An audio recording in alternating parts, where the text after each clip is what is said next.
The Texas scandal no one dared to speak about.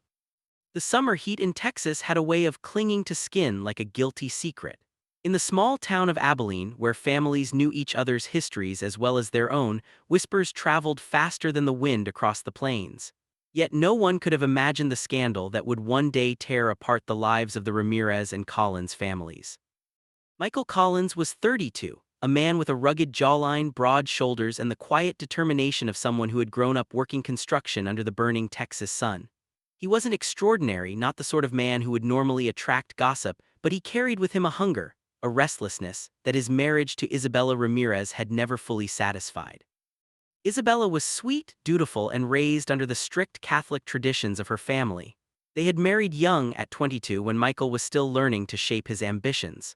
10 years into the marriage, their love had cooled into routine, and Michael often caught himself staring too long at other women, guilty but unable to stop. But nothing prepared him for the night he first looked at his mother-in-law, Elena Ramirez, as something more than family.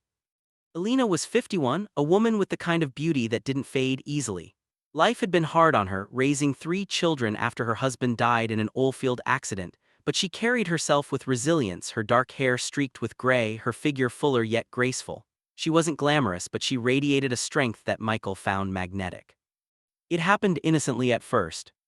One evening, Isabella asked Michael to drive her mother home after a family barbecue. Elena sat in the passenger seat, the smell of her perfume, jasmine, and something faintly woody filling the cab of his truck.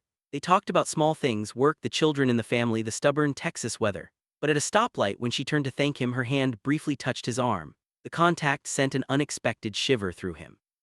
Michael tried to shake it off. She was his wife's mother, a boundary so sacred it should never be crossed. And yet, as he watched Elena step out of his truck that night, her dress brushing against her calves, he felt something awaken in him, something dark, something forbidden. Over the next weeks, their paths kept crossing. Elena often came over to help Isabella with the house, or to bring food, or to look after the grandchildren of her other children. She was around constantly, and Michael couldn't help but notice the little things. The way her laughter filled the kitchen, the warmth in her eyes when she spoke to him, the confidence of a woman who had lived, suffered, and endured.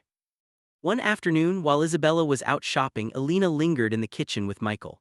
She leaned over the counter to reach for a jar on the top shelf, her blouse tightening across her chest. Michael forced himself to look away, ashamed at his thoughts, but Elena's eyes caught his, and for the first time he thought he saw something flicker there, an awareness, a silent recognition of the tension between them. Neither spoke of it, but it was there, unspoken yet undeniable. Weeks turned into months, and temptation thickened like the heavy summer air. Michael found excuses to help Elena with chores around her house, fixing a broken fence, changing light bulbs, trimming hedges. She always offered him lemonade afterward, and they would sit on her porch, the cicadas buzzing in the twilight, talking for hours. One evening, as dusk painted the sky in shades of orange and violet, Elena confessed something that made Michael's heart pound. "You remind me of my husband," she said softly, her eyes fixed on the horizon. "The way you work with your hands, the way you carry yourself, sometimes when you laugh it's like he's here again." Michael swallowed hard. He should have offered a polite response, should have pulled away. Instead, he reached for her hand. "Elena," his voice was barely a whisper. She looked at him, then truly looked at him, and in that gaze the dam broke.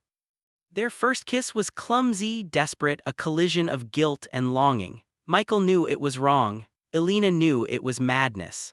But when his lips pressed against hers, when her fingers trembled against his chest, both surrendered to a force greater than reason. That night, under the suffocating Texas heat, in the quiet of Elena's bedroom, they crossed the line they could never uncross. Afterward, Elena wept silently, her body curled against Michael. "This can't happen again," she whispered.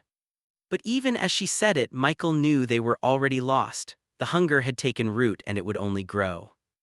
Days turned into weeks, weeks into months. Their affair became a dangerous secret, hidden in glances across family dinners, in hurried embraces when no one was watching. Michael lied to Isabella, his guilt gnawing at him, but the pull toward Elena was irresistible. Then one afternoon in late October, Elena called Michael to her house, her voice trembling. When he arrived, she was pale, her hands shaking as she handed him a small white stick. "Michael," she whispered, tears brimming in her eyes, "I'm pregnant." The room spun. Michael staggered back, his world collapsing in silence. His heart thundered, his breath shallow. This wasn't just an affair anymore, this was destruction, inescapable, catastrophic destruction. And yet, beneath the panic, a darker thought crept into his mind. He wanted the child. Not because it was right, not because it was fair, but because it was theirs. Alina sat at the edge of her bed, clutching the pregnancy test in her trembling hands. Her mind raced with thoughts she could not control, the shame, the judgment, the ruin this would bring if anyone found out.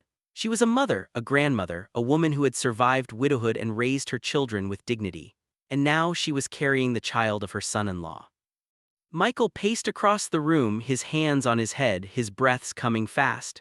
The fan above them did little to cool the suffocating air. "Alina," he said, his voice ragged, we can fix this, no one has to know." Her eyes flashed with despair. "Fix this? Michael, there is no fixing this. I am 51 years old, I shouldn't even be able to," she broke off, her voice cracking, tears streamed down her cheeks. He knelt in front of her, cupping her face with his calloused hands. "Listen to me, whatever happens, we'll face it together. I won't let you go through this alone." But even as he said it, Michael knew how fragile his words were. He was lying to Isabella, betraying the family, shattering bonds that could never be repaired. And yet, a strange pride flickered in him at the thought of Alina carrying his child, a secret legacy that belonged only to them. For weeks they kept it hidden. Alina wore loose clothing, avoided family gatherings when she could, and claimed exhaustion when Isabella pressed her. But the lie became heavier by the day. At night, Michael lay beside his wife, guilt flooding him while Isabella slept peacefully, her arm draped across his chest. He would stare at the ceiling, haunted by the thought of the life growing inside Alina. One Sunday afternoon, Isabella insisted they all attend Mass together. Alina resisted but finally agreed. As they sat in the wooden pew, the priest's sermon thundered about sin, temptation, and the price of secrecy. Michael's palms grew damp, his chest tightening. Alina kept her eyes fixed downward, clutching her rosary so hard her knuckles turned white. After the service, Isabella noticed her mother's pallor. "Mom, are you all right?" she asked gently. "I'm fine," Alina whispered, "just tired." But Isabella wasn't convinced. That night she called Michael into the kitchen. "I think something's wrong with Mom," she said, worry clouding her face. "She's been avoiding us, she looks sick all the time, will you talk to her?" Michael swallowed hard, nodding. His double life was closing in.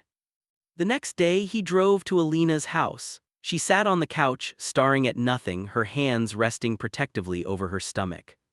"I can't do this, Michael," she said the moment he stepped inside. "It's tearing me apart."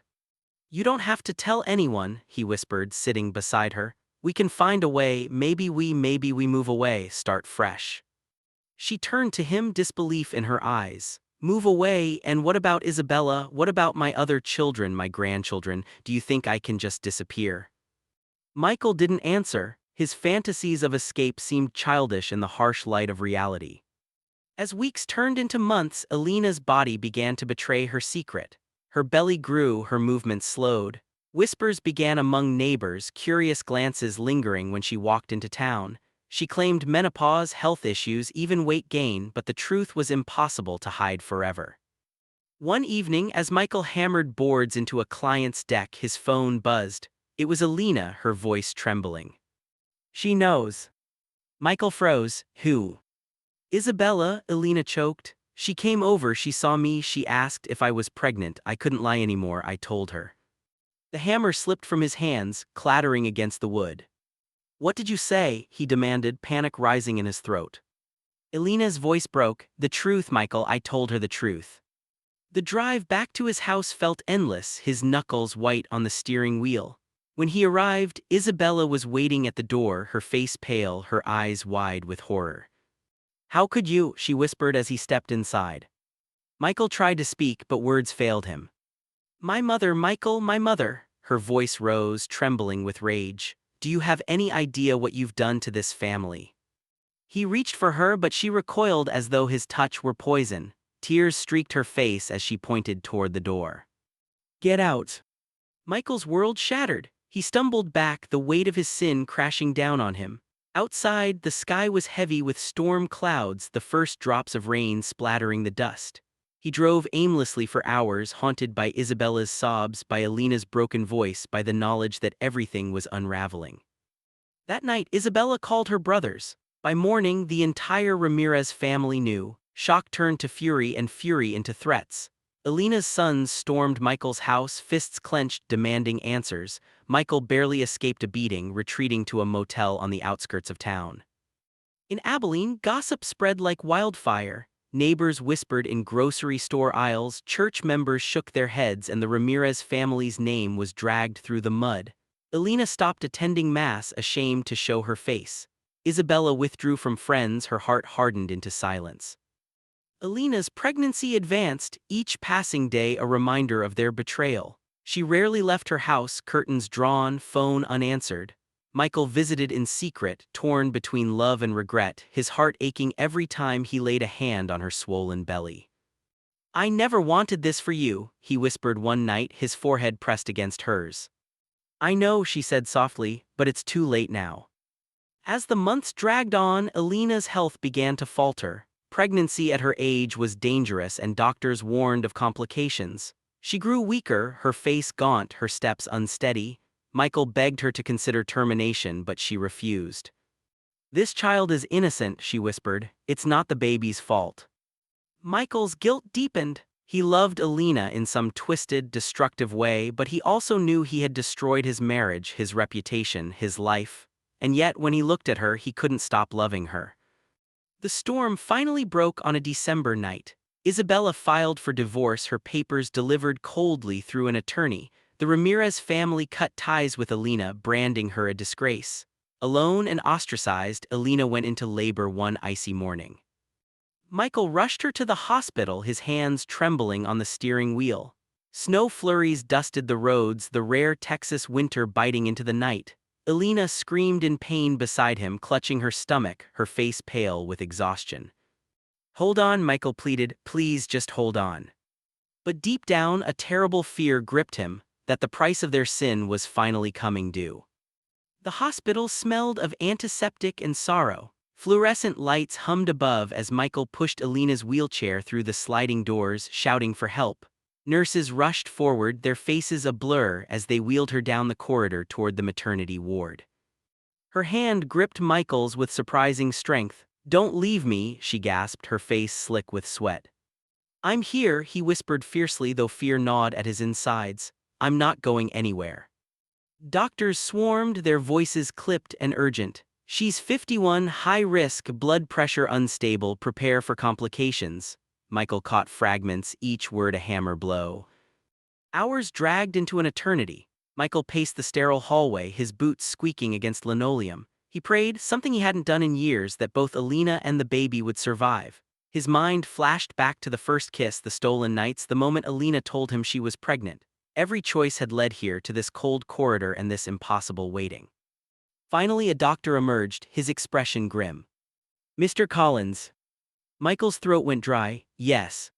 Your partner is alive, but barely. We managed to stop the bleeding, but her body is weak. She needs rest, constant monitoring." Michael swallowed hard. "And the baby?" The doctor hesitated. "A boy, premature but alive. He's in the neonatal unit. We'll do everything we can." Michael's chest tightened with a mixture of relief and dread. A boy, their boy, he wanted to see him, to hold him, but terror clawed at him too. What would this child represent? Proof of betrayal, a curse born from sin? When he was finally allowed in, Alina lay pale against the hospital sheets, tubes running from her arms, her breath shallow but steady. She turned her head weakly as Michael entered. "The baby," she whispered. "He's alive," Michael said softly, brushing damp hair from her forehead. "A boy." Tears welled in her eyes. "Thank God." But their relief was short-lived. Word spread quickly in a small town like Abilene. By the next day, whispers echoed through the hospital halls. Isabella's brothers arrived first, their faces twisted with rage. "You bastard," one of them snarled, shoving Michael against the wall. "You've destroyed our family." Security intervened, but the damage was done. Nurses exchanged knowing glances, patients stared, and soon the entire town buzzed with scandal. A son-in-law fathering his mother-in-law's child was too salacious for silence. Michael barely left Alina's side, watching over her as she drifted in and out of sleep. At night, he pressed his forehead against the glass of the neonatal unit, staring at the tiny infant struggling for each breath. The boy was hooked to wires and tubes, his chest rising and falling in fragile rhythm. "He's innocent," Michael whispered. "None of this is his fault." Yet every time he thought of Isabella, of the life he had ruined, of the family that now hated him, guilt crushed him like a stone. Days turned into weeks. Elena grew stronger, though her eyes were shadowed with sorrow. The baby, whom she named Gabriel, clung to life with stubborn will. Michael visited daily, torn between pride and despair. One evening, as he sat by Elena's bed, she took his hand. "Michael, listen to me." Her voice was hoarse but steady. "You have to let me raise him alone." His heart dropped. "What? No, he's my son." "Our son," she corrected gently. "But you've already lost too much. Isabella will never forgive you. My children hate you. If you try to claim him, it will destroy what little we have left." Michael shook his head violently. "I can't abandon him, I won't." Elena's eyes brimmed with tears. "Please, for Gabriel's sake, if you love him, if you love me, let the world believe what it wants. Let them think I made a mistake, a shameful accident. Don't drag him into this any more than he already is." Michael wanted to protest, but the weight of her plea silenced him. He kissed her hand, tasting salt and sorrow. "Fine," he whispered, "but I'll always be there, always." Still, the truth refused to stay buried. One afternoon, Isabella appeared at the hospital. Her face was hollow, her eyes rimmed with sleepless nights. She ignored Michael entirely, walking straight to Elena's bed. "Is it true?" Isabella asked, her voice breaking. "Is the baby his?" Elena's lips parted, but no sound came. Tears slipped down her cheeks, an answer in silence. Isabella's face crumpled. "You were supposed to be my mother, you were supposed to protect me, not—" Her voice faltered, rage and grief colliding. "I can't even look at you." She fled the room, her sobs echoing down the corridor. Michael wanted to chase her, to beg forgiveness, but his legs wouldn't move. He sat frozen, shame crushing him, while Elena wept quietly beside him. The weeks that followed were a blur of isolation and bitterness. Elena was discharged, taking Gabriel home to a house darkened by drawn curtains. Michael stayed in a nearby motel, visiting in secret, holding the baby in his arms when no one could see. Gabriel's tiny fingers curled around his, fragile yet strong, and Michael felt a fierce, aching love unlike anything he had ever known. But the world outside grew harsher. Michael lost jobs as whispers spread among clients. Friends stopped answering his calls. Strangers sneered when he walked into stores. In Abilene, reputations were everything, and his was ruined beyond repair. One night, after a long day of silence and stares, Michael drove aimlessly down the dark country roads. The radio crackled, the fields stretched endless on either side, and his thoughts turned darker than ever. What future could Gabriel possibly have, branded as the child of scandal? What future could Michael give him? He pulled over, resting his head against the steering wheel, tears streaming down his face. "God," he whispered, "what have I done?" The night gave no answer. Only the endless Texas sky, heavy with stars, bore witness to his despair. Back at Elena's house, she rocked Gabriel in her arms, singing softly through her tears. She knew the road ahead would be merciless, that her grandchildren would grow up shunning the boy, that neighbors would never stop whispering. But as Gabriel's tiny breaths warmed her chest, she made a silent vow to protect him at any cost. She didn't know then how heavy that vow would become, or how little time she truly had to keep it. Winter clung to Abilene with an unusual bitterness that year. The streets were lined with bare trees, the sky gray and heavy. Inside Elena's modest home, warmth flickered from a small heater, but no fire could chase away the cold that had settled over their lives. Gabriel was 3 months old, still fragile, his cries piercing the silence of the house. Elena adored him, yet every time she looked into his eyes, Michael's eyes, her heart broke a little more. She was both mother and grandmother, bound in a paradox that filled her with shame. Michael visited at night, slipping through the back door like a thief. He would cradle Gabriel, whispering promises of a better future. Elena watched him, torn between love and despair. Their bond had created life, but also wrecked every other relationship they held dear. One evening, as Michael rocked the baby, Elena spoke the words she had been dreading. "We can't keep living like this," she said softly. Michael glanced up, his eyes shadowed. "What are you saying?" "I'm saying you need to go, leave Abilene, find work somewhere else, start over." His grip tightened on Gabriel. "Without my son." Alina's voice trembled. "If you stay, they'll never let us live in peace. Isabella's brothers will kill you if they get the chance, and Gabriel will grow up as nothing more than a scandal," a curse whispered about in every corner of town. Michael's chest heaved. "So you want me to abandon him, abandon you?" Tears slid down her cheeks. "I want you to survive, that's all that's left."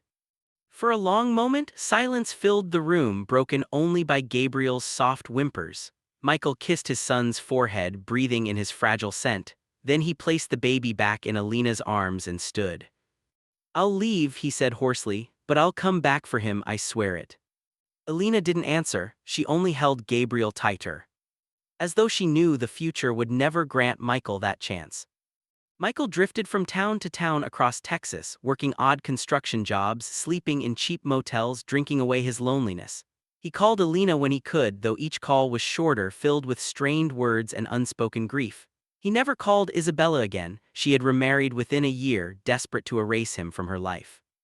Alina grew weaker as the months passed. The pregnancy had taken a toll her body couldn't recover from. She coughed often, grew thinner, her strength fading. Still, she refused to ask for help, too ashamed to face her family. She poured everything into Gabriel, rocking him through nights of fever, singing lullabies when her own voice trembled with pain. By Gabriel's first birthday, Alina was bedridden. Michael returned briefly, his heart breaking at the sight of her gaunt frame. She smiled faintly when she saw him, reaching out a trembling hand. "You came back," she whispered. "I told you I would." He sat beside her, tears burning his eyes. Gabriel crawled across the bed, his chubby hands reaching for Michael's beard. Michael held him, overwhelmed by the love and sorrow surging inside him. Alina touched Gabriel's cheek. Promise me you'll protect him, even if the world hates him, even if it hates you." "I promise," Michael choked out. That night, Alina closed her eyes and did not wake again. Her funeral was small. Many in town refused to attend, their judgment too sharp, their disdain too strong. Isabella came but did not look at Michael. She stood stiff and silent, her eyes cold, before leaving without a word. Michael held Gabriel in his arms as the coffin was lowered into the ground. The baby squirmed, reaching toward the descending wood as though sensing what was being taken from him. Michael pressed his lips to his son's head, whispering, "I'll raise you, I'll make this right." But the world was merciless. Raising Gabriel alone proved harder than Michael ever imagined. He worked long hours, often leaving Gabriel with neighbors who looked at him with thinly veiled disgust. Gossip followed him everywhere. Employers hesitated to hire him, customers turned away from his work, and eventually he was forced to leave Abilene altogether. He moved to Dallas, then to Houston, chasing stability that never came. Gabriel grew, his eyes sharp and questioning. By the time he was 5, he began asking about his mother. Michael never knew how to answer. "She loved you," he would say, voice breaking, "more than anything." But when Gabriel was 12, the truth came out. Children at school whispered, their parents' gossip spilling into cruel playground taunts. "Your dad slept with his wife's mom," they sneered. "You're the bastard of sin." Gabriel came home, fists clenched, tears streaking his face. "Is it true?" he demanded. "Is it true, Dad?" Michael froze, the weight of years collapsing onto him. He tried to explain, to soften the truth, but the boy's face hardened. "You ruined everything," Gabriel spat. "You ruined Mom, Grandma, me, everything." From that day, a distance grew between them that Michael could never bridge. Gabriel grew resentful, rebellious, drifting into trouble as a teenager. Michael tried, God he tried, but the shadow of their origin clung to them both like a curse. Years later, when Michael was an old man, gray and worn, he stood at the edge of a cemetery in Houston. Gabriel had cut ties, living a life far away, refusing contact. Michael stood alone at Alina's grave, the stone weathered but still bearing her name. He placed trembling fingers on the cold granite, whispering, "I kept my promise as best I could, but I lost him too, I lost everything." The wind stirred, carrying the scent of jasmine, a memory of her perfume on that fateful night long ago. Michael closed his eyes, and for a moment he felt her beside him, forgiving and gentle. Then the moment was gone, leaving only silence. Michael died 2 years later, alone in a small apartment. Gabriel didn't come to the funeral. His body was laid in an unmarked grave, his sins buried with him but never forgotten by those who whispered the tale in hushed voices. In Abilene, the story lived on of a son-in-law and his mother-in-law bound by forbidden love, destroyed by scandal, and remembered only as a cautionary tale of passion that should never have been. And somewhere, Gabriel grew older, carrying the curse of a past he never asked for. His father's blood and his grandmother's love mingled in his veins, a living reminder of the sin in the shadows.